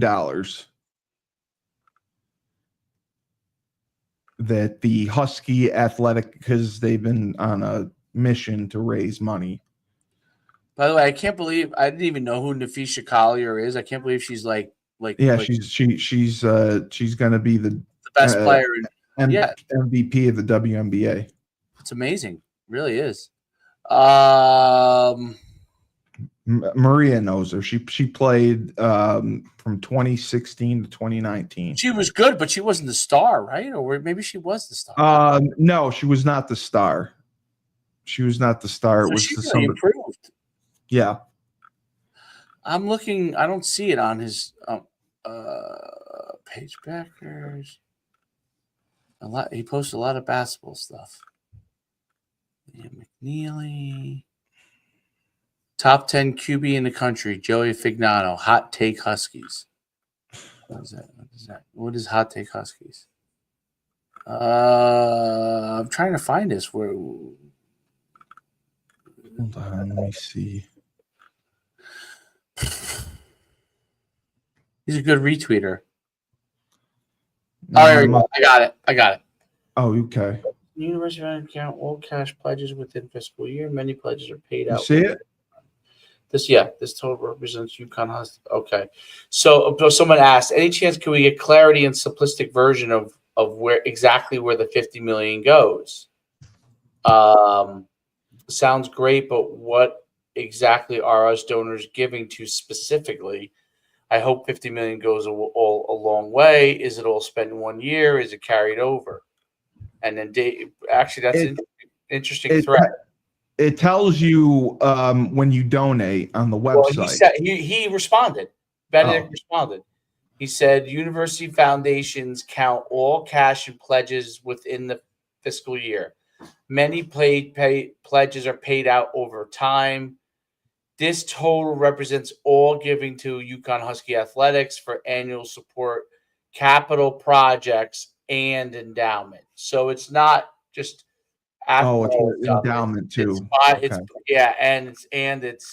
capital projects. So I don't know if they. So it's a combination of things. It's not just all donors. But it was a record-setting year, 50 million. Right. That's why I know the state is in debt, and I know the school's in debt. So that's why when I saw the 50 million, I was like, that doesn't make sense. So then, okay. So we broke a record. Yeah. And we can't pay a freshman. We can't pay a freshman. Now we have revenue sharing. I don't know enough. I just don't know enough. We don't. I know we do. Get Dave Benedict on the show is what we need to have. No, I asked Phil about it because I asked Phil, like, is it better to donate to the Husky Athletic Fund or to the NIL? And he said, I have to get back to you. I don't know. Because the Husky Athletic Fund is for starting July 1st, schools can start paying players. That's based off revenue from ticket sales, TV, merchandise. They get paid. And the cap is what we talked about, $20 million. So that's why we had to raise capital, so we have revenue to pay. But we also know that some sports are going to get cut because of this. The non-revenue sports may get cut. And that's why Title IX is suing the NCAA, because women are not going to be paid the same as the men. Well, listen, if you want me on the show tonight, I got to go. Otherwise, I'll never. No, fine. Yeah, but fine. Yeah, great show though. Great show. All right. Maybe we should pick this part of the discussion up on Friday. You know what I mean? Yeah, well, we'll do it again Friday. So just remember, when life gives you lemons, don't make lemonade. Take 2 oranges and shove them up Jaden McDuffie's ass.